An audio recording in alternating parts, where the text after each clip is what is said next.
ngiyaphila ngoShembe uNyazileZulu. Igama lami ngu-Andile wakagema. Ngihlala eLovu kwa-A section. Isikhathi engihlale kusona kwi-chair ngihlale kusukela ngo-2020. So ngingasho ngithi ngihlale 3 years. Ngomnyaka wesi-4 lo bese uqala. So ngihlale 3 years ngihleli ku-chair ngingakwazi ukuhamba. Ngifukulwa, ngigezwa, mingiye toilet nje bengifukulwa ngise toilet. Ukukhonza ephakameni kusukela nje ngisamncane nje bengisonta khona kwaShembe.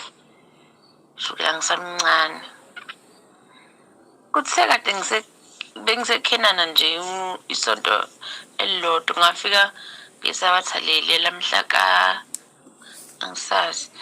But kuthe kuleli sabathaleli siphuma kulona kwanento nje kwanezwi elithi sukuma ukuzwe ubaba uThingo Nkosazana mekuthethisa nami-ke kube nezwi ebelingithethisa lithi sukuma lapho sukuma uhlaleleni.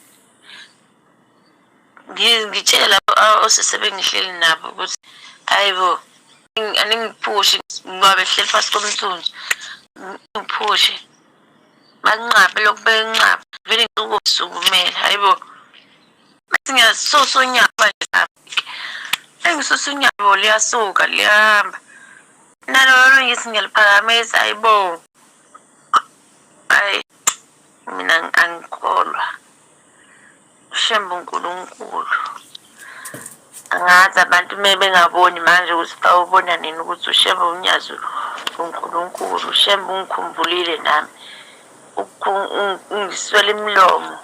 Angazi ngingabonga kanjani kuShembe into angenzele yona mina bese ngingasahambi bengahambi ngingenzeki lutho njengisho ukuthi bengiwumuntu onkulu mina. Shembe uNkulunkulu abantu ababone manje uShembe uNkulunkulu akekho futhi umuntu uNkulunkulu